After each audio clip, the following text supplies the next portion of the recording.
What's our next move, Commander? Head for the Mu Relay? The Mu Relay could link to dozens of systems. Unless we know exactly where Saren's going, we'd just be wasting our time. The Commander is right. We cannot rush off blind. We still need to learn more about Saren. Who put you in charge? Did the Commander resign when I wasn't looking? We're all on the same team here, Williams. She's just trying to help. Sorry, Commander. This is a tough mission. We're all on edge. Everyone go get some rest. Crew, dismissed. Novaria report is away, Commander. You want me to patch it through to the Council? Patch him through, Joker. Setting up the link now, Commander. Is this report accurate, Commander? You found Rachni on Novaria? And then released the Queen. Do you have any idea what you've done? How many generations until they overrun the galaxy? 3? No, 4. This is no joke, Commander. The Rachni were one of the greatest threats the galaxy ever faced. This Queen is different. She understands why her kind had to be wiped out last time around. I hope you're right, Shepard. Our children's children will pay the price if you're not. We'll be waiting for your next report, Commander.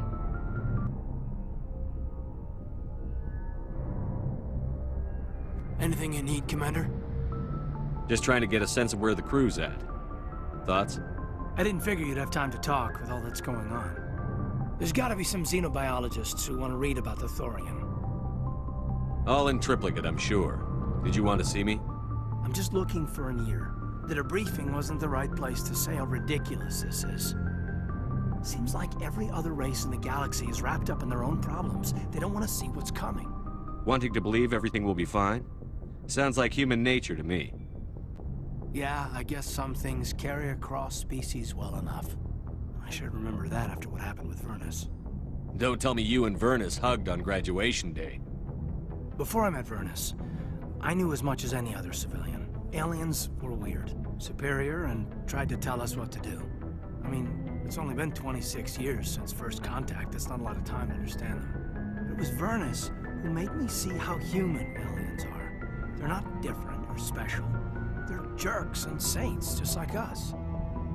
Hell, by the time I got payback, I didn't even want it anymore. I don't see you snapping very easily. What finally did it?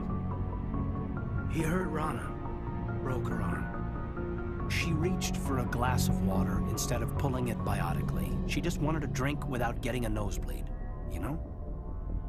Like an idiot, I stood up. Didn't know what I was gonna do, just something. And Vernus lost it. Beat the crap out of me. Kept shouting how they should have bombed us back to the Stone Age. And that's when the knife came up. A military-issue talon, right in my face. I cut loose. Full biotic kick right in the teeth. Almost as strong as I can manage now. At 17, that's something. Sat down by a kid. Vernus must have hated that. He didn't have time to hate it. I killed him. Snapped his neck. They probably could have saved him if they got him to an infirmary quick enough. But they didn't. Caused a stir when they shipped him home. Bot training was shut down.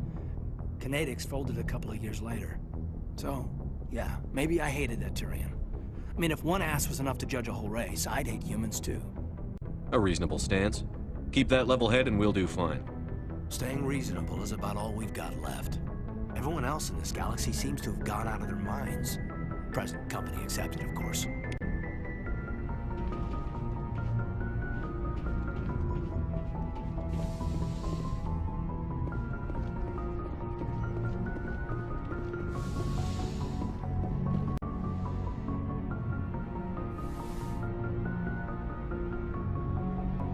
If you are here to talk about Benezia's death, you need not bother. She brought it upon herself. Don't pretend it doesn't bother you. She was your mother. She was. But she was not. I prefer to remember Benezia as she used to be, before she was corrupted by Sovereign's power. The best of your mother lives on in you. Her determination, her intelligence, her strength. That is kind of you to say. I appreciate your concern, but I am fine. Benezia chose her path, just as I have chosen mine. I am with you until the end, Shepard. Maybe we could pick up where we left off. You were telling me about your interest in the Protheans.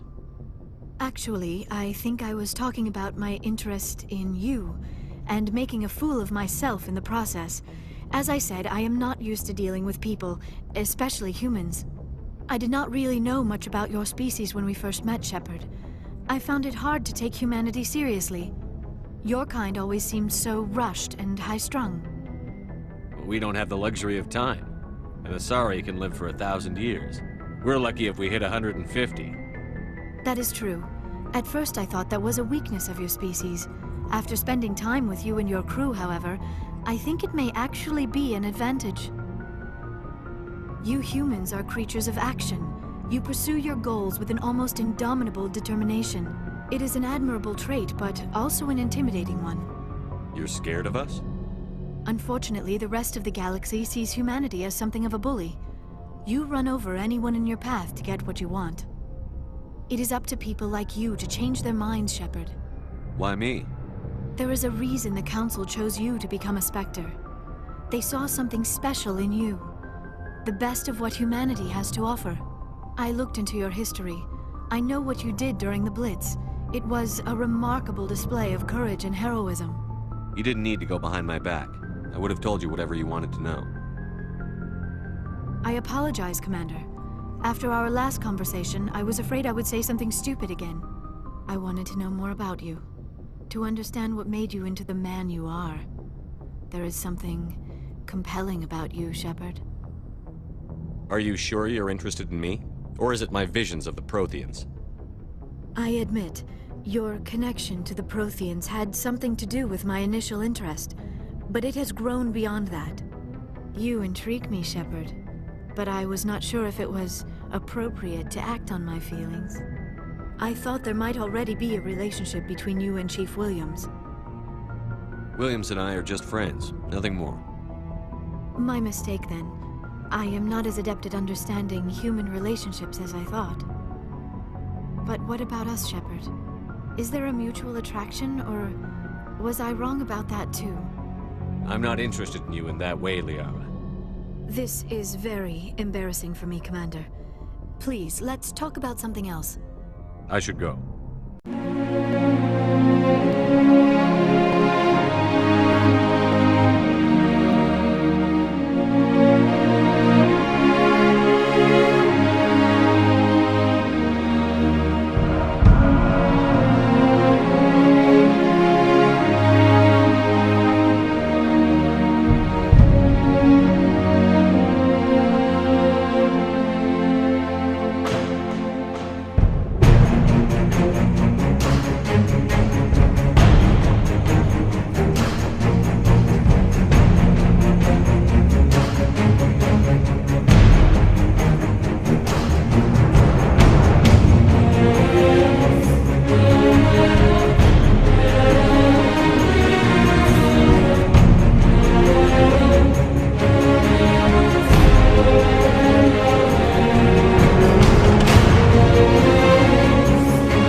What do you want, Shepard?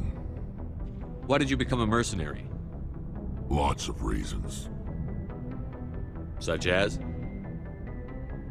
Such as, I needed to get out of our system. I needed to eat.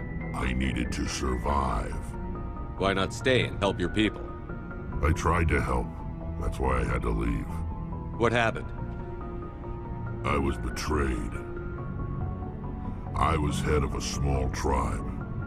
We were trying to restore order after the war, but the other tribes were against us.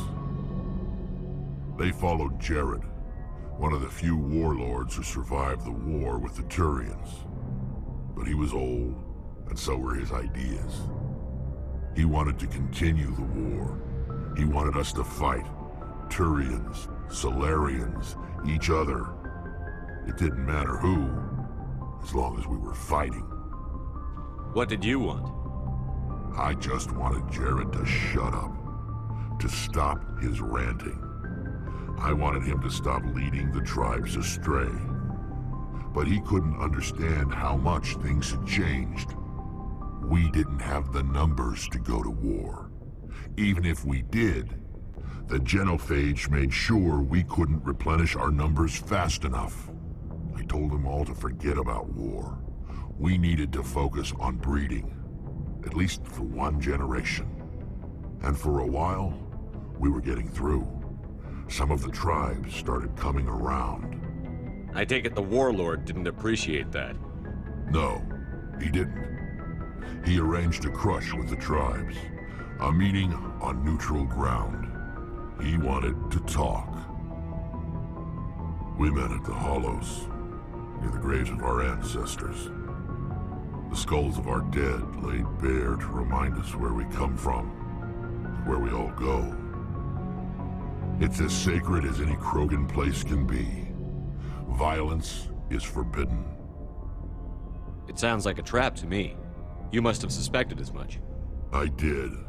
But when your father invites you to a crush, well, there are some laws that even we hold sacred. Jared was your father? He was, until that day. We talked, but we didn't get anywhere. When it was clear that I wouldn't join him, he gave the signal. His men leapt from the graves of our ancestors like Krogan undead. The few that were loyal to me died quickly. I escaped with my life, but not before I sank my dagger deep into my father's chest. That is why I left, and that's why I'll never go back. You must have family other than your father. Don't you miss them? You trying to make me cry, Shepard? I've got some unfinished business with my family, but that's all. What kind of business? Before I left, I made an oath to my father's father. I swore to recover my family's battle armor. It was taken from him after the uprising. What's so important about this armor? It's a relic. Useless, really. But it was worn by 5 generations of my family before the war. It's rightfully mine. Originally, it was taken by the Turian military. We weren't allowed armor or weapons after the war. Now, it's in the hands of Ton Actus, a Turian scum who collects relics from the war. He's made millions selling Krogan artifacts that were stolen from my people. He's got several bases where he stores his goods, all fortified and guarded. I just don't know which base has my family's armor. Just tell me where to start looking. I'll upload the data to your nav system. But Commander, I want to be there when you find him. So long, Rex. Shepard. Hey, Skipper. Any interest in a small drink? It's a special occasion. What's the occasion? It's Armistice Day, when the first contact war ended. My family always marks it. Since I'm the only Williams aboard, I thought I'd ask you. Seems like an odd thing to celebrate. That was 26 years ago. In our family, it's not really a celebration, more like an obligation. Don't tell me you don't know about my family. My commanders always find out. It's not in my files or something? There's almost nothing in your files. Technical scores and a list of crap assignments. There's a reason for the crap assignments. I'm General Williams' granddaughter, the commander of the Shanxi garrison in the war. The only human ever to surrender to an alien race. Don't tell me you're blamed for that. Not formally. Dad got passed for promotion over and over. And I think my record merits more than garrison duty on a backwater agri-colony. Takes a special kind of thick-headed to march into a job where your family's blacklisted. I did it anyway. I'm not gonna let our name go down with Arnold and Quisling. Granddad deserved better than that. What happened to your grandfather after the war? He was relieved of command as soon as Shanxi was liberated. They brought him back to Earth in irons, but there was never a trial. They quietly demoted him and stuck him behind a desk.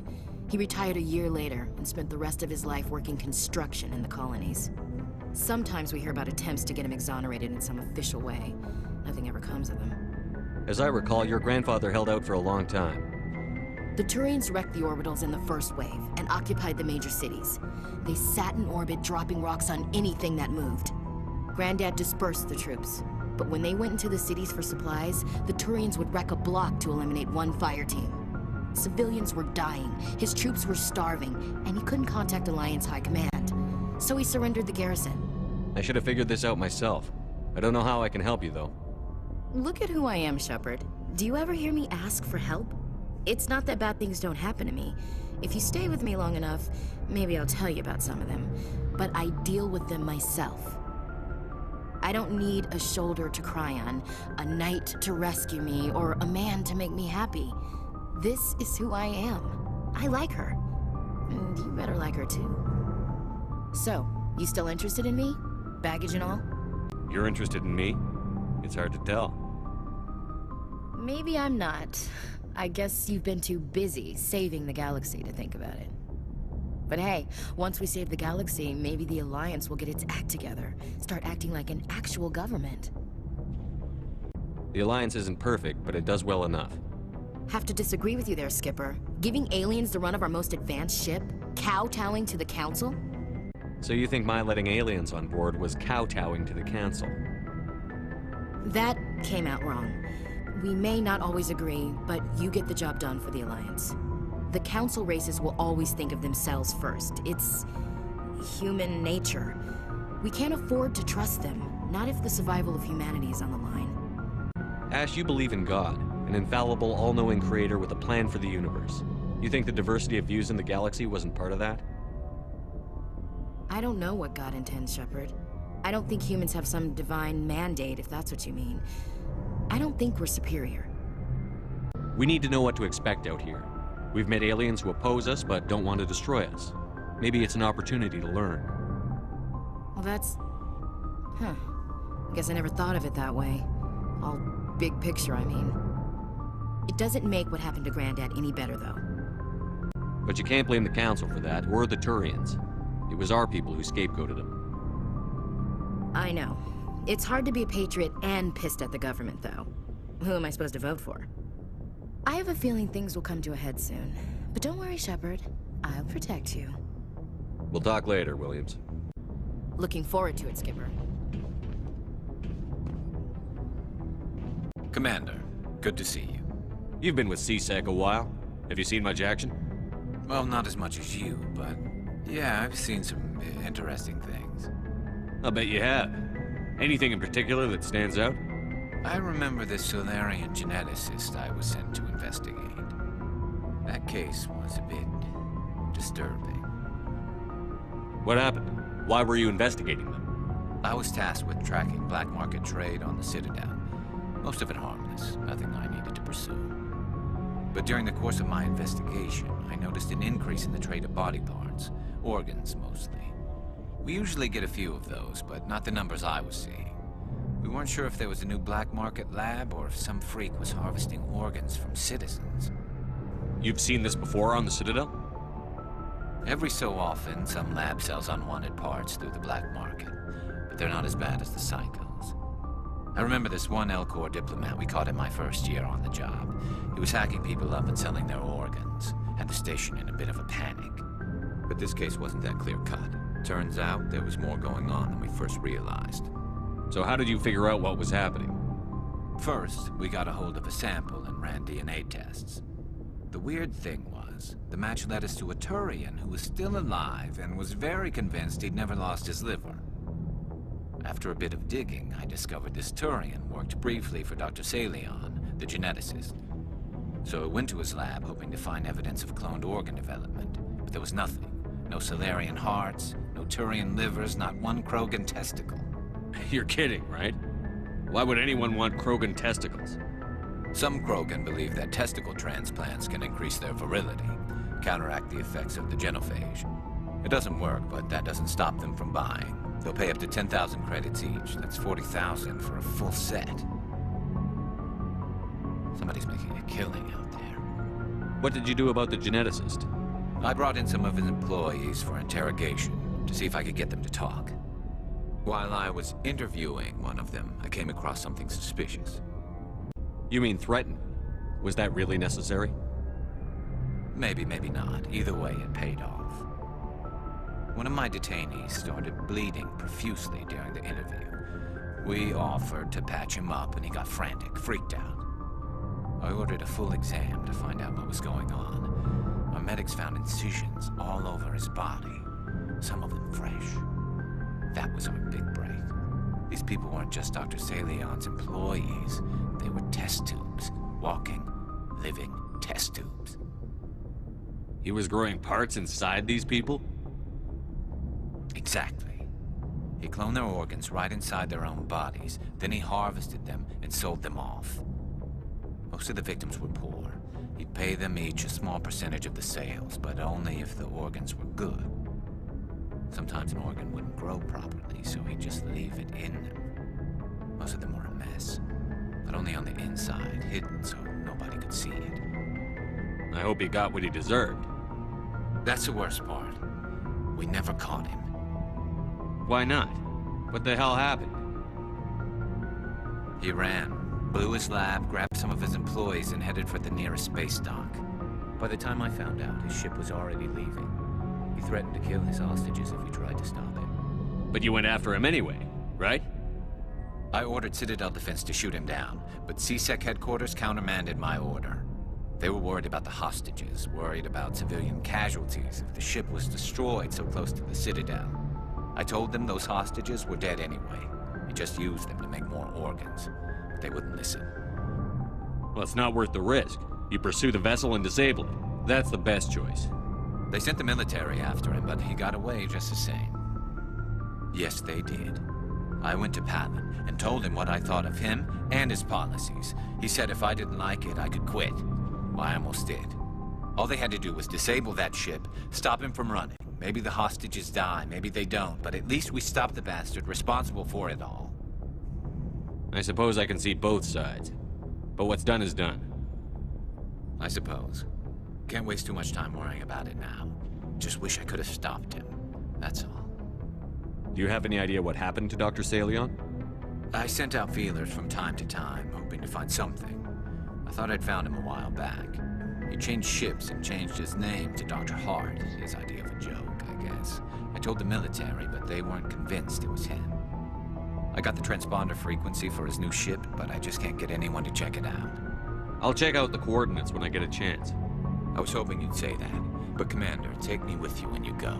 If it's Salion, I'm gonna be there when you find him.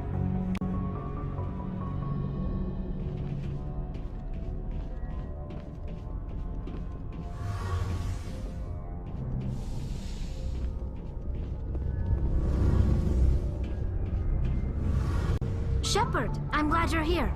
Good to see you smiling again, so to speak. I'm sleeping much better now. I guess I'm getting used to how quiet your ship is. I still think a lot about my pilgrimage, though. I know Theron's our top priority, but with all the worlds we go to, I was hoping to find something to bring back to the flotilla. We've still got a long way to go. You'll find something to take back. Yes, but it cannot just be some derelict ship my people can use for salvage. It has to be more than that. There's a lot expected of me. What's so special about you? It's my father. He's the senior member of the Admiralty Board. He's one of only 5 people who can overrule the decisions of the Conclave for the good of the migrant fleet. My father is responsible for the lives of 17 million people. Our entire race is in his hands, and I'm his only child. So are you some kind of heir to the Quarian throne or something? No, it doesn't work that way. My father's position isn't hereditary. I'll probably never serve on the Admiralty Board myself. Officially, I'm just the same as any other citizen. But it doesn't work that way in practice. People have always treated me differently because of who my father is. You must get all kinds of special privileges. I probably had it easier than most growing up, but it's not all good.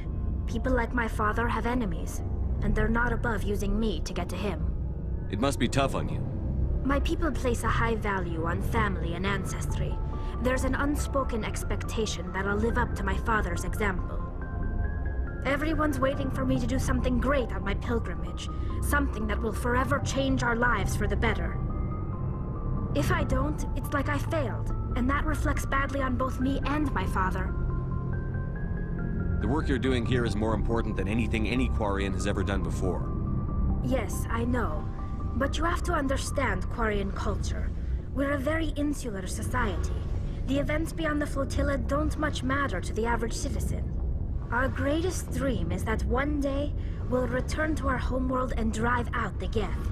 But even if we stop Seren, that's not going to happen. There's still millions of Geth behind the veil. Until they're gone, our exile will continue. What would you need to bring back to make everyone happy? Something that would help us better understand the Geth. They've changed significantly since the exile. They've continued to evolve. We've done our best to study them, but it's not easy. They're very reclusive. Until recently, they never went beyond the borders of the Veil. And all the Geth we run into now are under Seren's control. We'd need to find Geth operating on their own, independently. But I don't want this to get in the way of our mission, Shepard. First, we stop Seren. Then I'll worry about my own problems. What was your father like? It wasn't easy growing up as the daughter of one of the Admiralty. Even before he joined the board, he was a prominent figure. People looked to him for leadership. He had to set an example, and he expected the same of his daughter. Plus, he was pretty strict, a military man through and through. He never allowed me to settle for anything less than excellence. As a kid, I sometimes felt like he was pushing me too hard. But now I'm old enough to appreciate what he taught me. The world doesn't owe us anything. If we want something in life, we have to earn it. Where was your mother in all this? Mother was around, but she always seemed to kind of blend into the background. Almost like she was overshadowed by my father. He tends to do that to people. She passed on about 5 years ago. Some airborne virus that swept through the fleet. Happens sometimes when the filters start to break down. I think my father took it pretty hard. After she was gone, he became even more focused on his work. I think that was his way of dealing with the grief. Sounds like a tough upbringing. You don't resent your father at all? Like I said, it wasn't easy. My father's not the kind of person you bond with, and he wasn't around all that much. Too busy. People counted on him, and he took his duties seriously. Even when he was around, he always seemed a bit distant. Like his mind was always somewhere else. Come to think of it, I can't ever remember seeing him smile. Not once. It's like he was always weighed down by all that responsibility. I mean, I know he cares about me, but he never really showed it, not in the usual way. I guess the best thing I can say about my father is that I respect him. I should go. See you later.